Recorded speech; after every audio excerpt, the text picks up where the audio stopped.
সকাল সকাল ঘুম থেকে উঠেই পাশের একটি হোটেলে ব্রেকফাস্ট করতে চলে এলাম।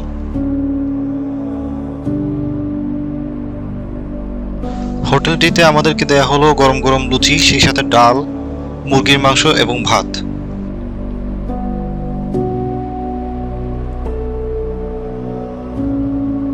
সকালের ব্রেকফাস্ট শেষ করে বোটিং এর জন্য বেরিয়ে পড়লাম উমগড় রিভারের উদ্দেশ্যে।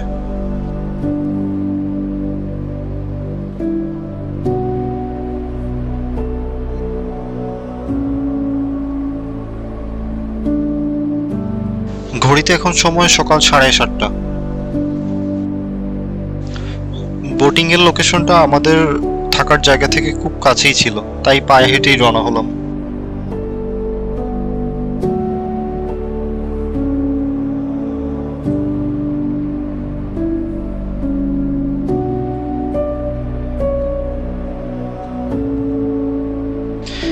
এখানে বোটিং এর জন্য প্রতিটি বোটে ওরা 800 রুপি করে চার্জ করে এবং একটি বোটে 3 জন করে বসতে পারে, যদিও আমরা 4 জন ছিলাম।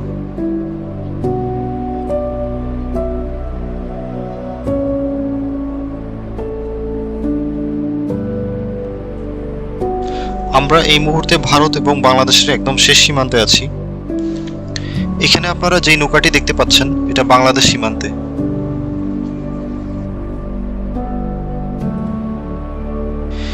এখানে কোনো কাঁটাতারের বেড়া নেই, তাই কেউ ভুল করে সীমান্ত অতিক্রম করলে বিজিবি এবং বিএসএফ এসে আপনাকে সতর্ক করে যাবে।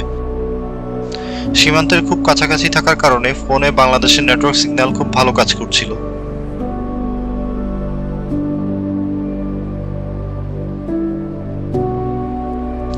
আমরা এই মুহূর্তে উমগড় রিভারে আছি, যেটাকে বাংলাদেশে ডাউকি নদী নামে ডাকা হয়।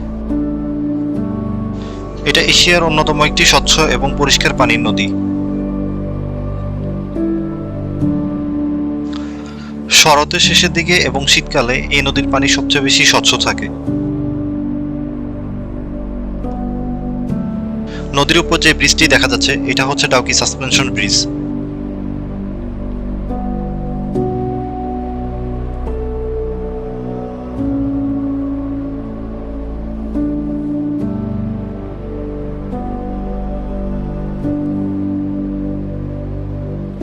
বর্ষাকালে এই নদীর উপর দিয়ে এমন সাদা মেঘ ভেসে বেড়ায়।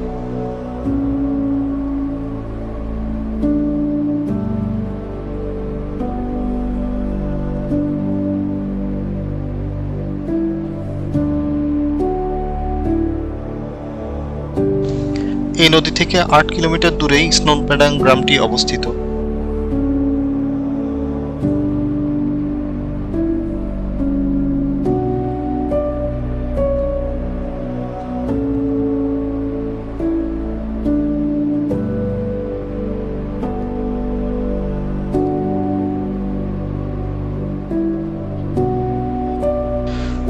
নদীতে অনেক জেলেকেই এমন নৌকাতে বসে বড়শি দিয়ে মাছ ধরতে দেখা যায়।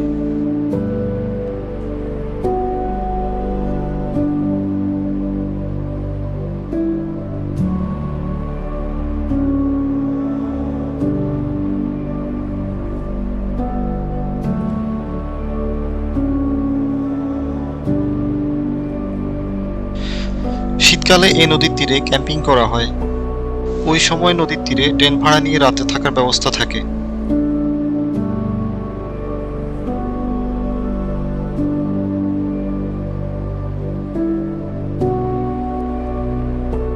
এই নদী দিয়ে হাঁটার সময় এমন অদ্ভুত অদ্ভুত সুন্দর রঙের পাথর দেখতে পাবেন।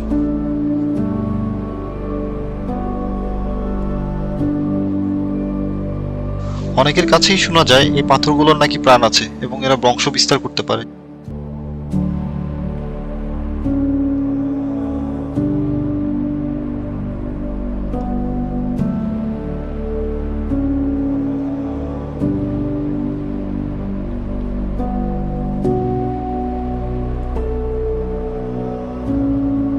একটি গুরুত্বপূর্ণ তথ্য আপনাদেরকে জানিয়ে রাখি, বাংলাদেশ এবং ভারতের বর্ডারে ইমিগ্রেশন বিকেল 4টার পর বন্ধ হয়ে যায়। তাই কেউ যদি দেশে ফিরে যেতে চায়, তাকে দুপুর থেকে বিকেলের মধ্যেই বর্ডারে ইমিগ্রেশনের প্রসেস কমপ্লিট করতে হবে। আমরা দুপুরে ডাউকি ইমিগ্রেশনে ফিরে যাব এবং ইমিগ্রেশন কমপ্লিট করে তামাবিল থেকে সিলেট রেল স্টেশনের উদ্দেশ্যে রওনা হব।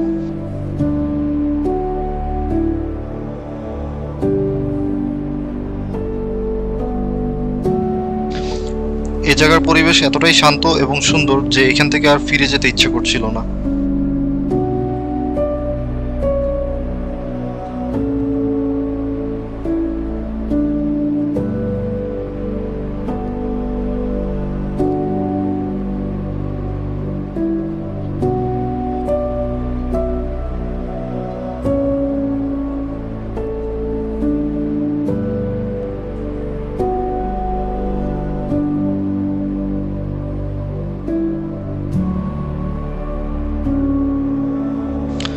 ফেরার সময় আবার বৃষ্টি শুরু হলো।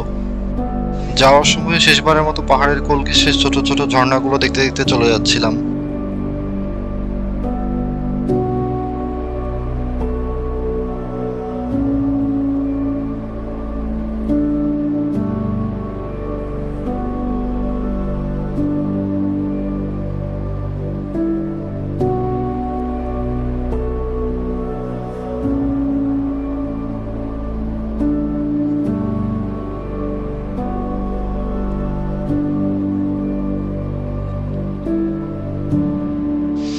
মেঘালয়ে যারা আসেন, যাওয়ার সময় খুব সকালবেলা এই জায়গাটা অবশ্যই ঘুরে যাবেন।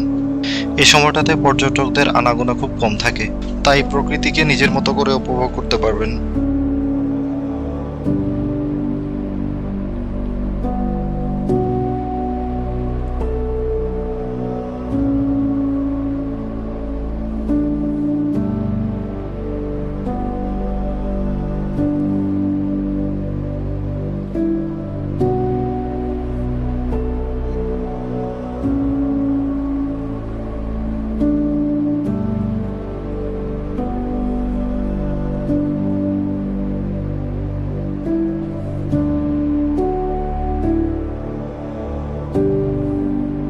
ডাউকিতে কেনাকাটার জন্য বেশ কিছু দোকান রয়েছে, তাই যাওয়ার আগে কিছু কেনার থাকলে এখান থেকে কিনে নিতে পারেন।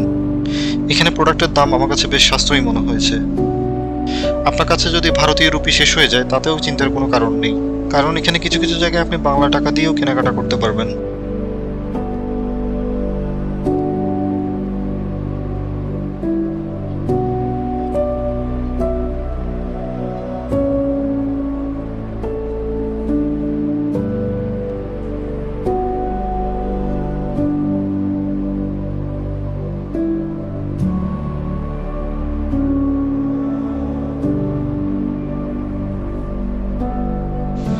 বিকেলে আমরা সিলেটে এসে পৌঁছালাম। সিলেট থেকে রাতের ট্রেনে আমরা চট্টগ্রামের উদ্দেশ্যে রওনা হব। বিশ্রাম নেওয়ার জন্য স্টেশনের ভেতরেই রুম পাওয়া যায়, যেটার ভাড়া পড়বে 800 থেকে 1000 টাকা। সারা রাত ট্রেন জার্নি শেষে পরদিন সকালে আমরা চট্টগ্রাম এসে পৌঁছালাম। তো এই ছিল আমাদের মেঘালয় ভ্রমণ। যারা মেঘালয়ে যেতে চান, আশা করি আমার ব্লগটি তাদের উপকারে আসবে। যদিও আমি প্রফেশনাল কোনো ট্রাভেল ব্লগার না, এর পরেও যদি আমার ব্লগটি আপনাদের ভালো লেগে থাকে তবে অবশ্যই আমার চ্যানেলটি সাবস্ক্রাইব করে রাখবেন। ধন্যবাদ।